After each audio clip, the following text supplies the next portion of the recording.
여러분 안녕하십니까? 이어서 광주 전남권 뉴스입니다. 광주와 전남 지역에 일주일째 폭염특보가 내려진 가운데 오늘도 무더위가 이어졌습니다. 진도와 해남 지역 낮 최고 기온이 33.4도, 강진과 나주 지역이 33.1도를 기록하는 등 광주 전남 대부분 지역에 찜통더위가 계속됐습니다. 무더위는 밤까지 지속돼 열대야 현상이 나타나는 곳도 있겠습니다. 내일도 구름이 끼겠지만 덥겠습니다. 바닷가 지역은 오는 28일까지 천문조에 의해 바닷물의 높이가 높아질 것으로 예상돼 침수 피해를 입지 않도록 주의하시길 바랍니다. 광주 전남 지역 해수욕장들이 새롭게 단장을 하고 피서객 맞이에 나섰는데요. 특히 한평 돌머리 해수욕장은 관리를 마을 어촌계가 맡아 주민 소득 증대에도 한몫을 할 것으로 기대됩니다. 김윤 기자입니다. 그윽한 솔잎향이 가득한 소나무 숲이 자랑인 한평 돌머리 해수욕장. 드넓게 펼쳐진 갯벌과 낮은 수심 때문에 피서객들의 사랑을 받아왔지만 그동안 시설은 다소 부족했습니다.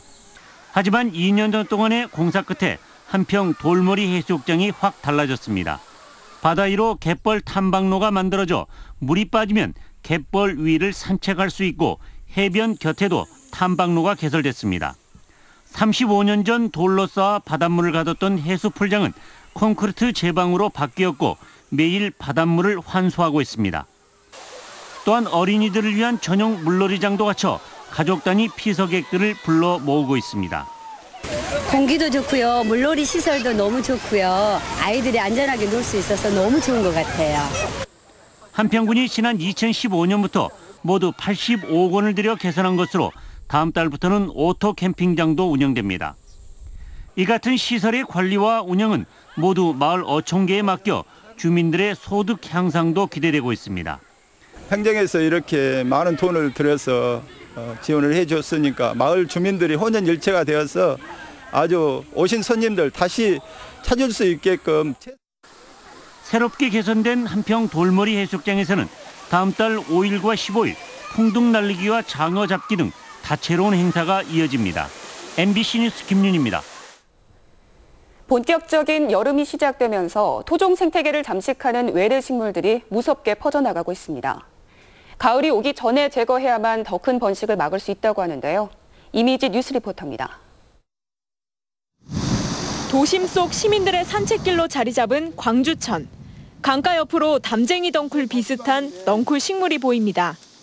빠르게 번식해 다른 식물들이 자랄 땅을 뒤덮고 커다란 나무도 고사시켜버리는 외래 식물 가시박입니다. 길가에는 흰 꽃에 도깨비 가지가 만개했습니다. 이 식물 역시 잎과 줄기에 난 가시로 사람이나 동물에게 피해를 입히는 외래 식물입니다.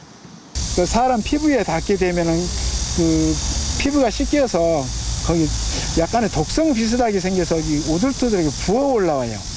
이 밖에 대표적인 외래식물로 꼽히는 돼지풀과 가시상추도 녹음이 우거지는 여름철을 만나 빠른 속도로 번져나가고 있습니다. 우리 지역에선 주로 영산강 일대와 광주천 주변을 중심으로 분포돼 있는데요. 번식 속도가 빠른 외래식물들이 물을 타고 정착해서 순식간에 번져나가기 때문입니다. 가을이 돼서 꽃이 피고 열매가 맺히면 번식을 막는 게 더 어려워집니다. 대개 여름에 한 3번 정도 이 외래식물 제거 활동을 해왔는데요. 지금 올해 같은 경우는 지금 지난 며칠 전에 한번 제거 활동을 했었고. 우리 땅의 건강한 생태계를 지키기 위해 외래식물과 버리는 사투가 폭염 속에 연일 이어지고 있습니다. MBC 뉴스 이미지입니다. 2019년 광주 세계수영대회 조직위원회가 헝가리 부다페스트에서 차기대회 개최지를 홍보하고 있습니다. 광주 수영대회 조직위원회는 국제수영연맹회의에 참석해 차기대회 개최 도시인 광주를 소개하고 경기장 등의 준비 상황을 설명하는 한편 해외 언론을 대상으로 광주 대회를 홍보하고 있습니다. 또 조직위 실무자들이 부다페스트 조직위가 개최한 참관 프로그램에 참가해 대회 운영 전반에 대한 정보를 수집하고 있습니다. 목포시가 자매결연 도시인 청주에서 수해복구 지원 활동을 펼쳤습니다. 목포시청 공무원과 새마을 부녀회원 등 목포시 민관합동봉사단은 오늘 청주시 본말마을 수해 현장을 찾아 집중호우 피해를 입은 비닐하우스 복구 작업을 벌였습니다. 봉사단은 또 이불과 쌀 등 1,100여만 원 상당의 위문품을 청주시에 전달했습니다.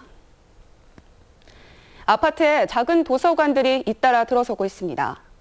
주민들이 스스로 운영하는 공동시설에 단순한 도서 대출 공간이 아닌 주민 소통과 만남의 장소로 인기를 얻고 있습니다. 김종태 기자입니다. 광양 신도심 아파트 단지의 한 작은 도서관. 40여 제곱미터의 아담한 규모지만 8천여 권의 서적이 빽빽히 들어차 있습니다.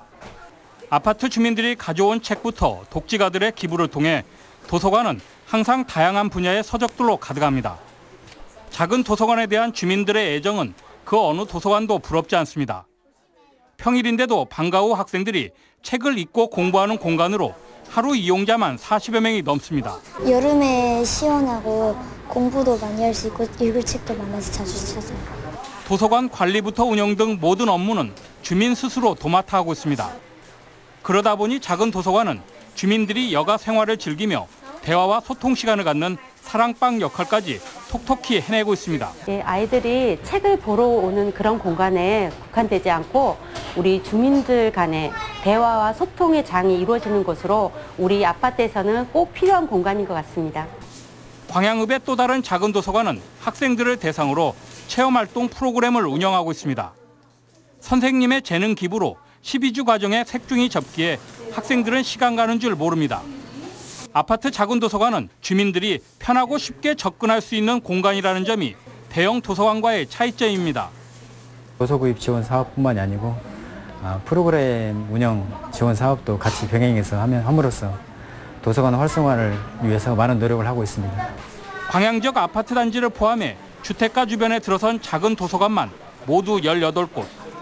바쁜 일상 탓에 대형 도서관을 찾기 힘든 요즘, 접근성을 바탕으로 작지만 알찬 문화 공간으로 주민 생활 속에 뿌리내리고 있습니다.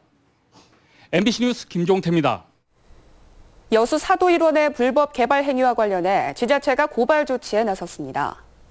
여수시는 최근 여수 사도 주변 중도와 장사도에서 개발 행위를 한 토지 소유자를 국가지정 문화재 현상 변경과 공유수면 불법 점 사용, 불법 산지 일시 사용 등의 위반 행위로 여수경찰서에 고발했습니다. 사도 일원은 역사문화환경 보존지역으로 개발 행위를 위해서는 문화재보호법에 따라 관련 기관으로부터 현상 변경 허가를 받아야 합니다. 전라남도 교육청 선상무지개학교 참가자들이 입교식을 갖고 국제 항해 준비에 들어갔습니다. 전남 지역 중학교 2학년 학생 220명은 내일 목포 해양대 실습선 2척을 타고 14일 동안 중국 상하이와 일본 후쿠오카 등 국제 항해에 나섭니다. 전라남도 교육청의 선상무지개학교는 학생들이 항해와 역사문화 탐방을 통해 리더십을 키우는 프로그램으로 지난 2011년 시작해 올해로 7회째를 맞고 있습니다. 제35회 대통령기 전국 남녀 양궁대회가 오늘 광주 국제양궁장에서 개막했습니다. 광주에서는 처음으로 열리는 올해 전국 남녀 양궁대회는 고등부와 대학부, 일반부의 128개 팀 500여 명이 참가했습니다.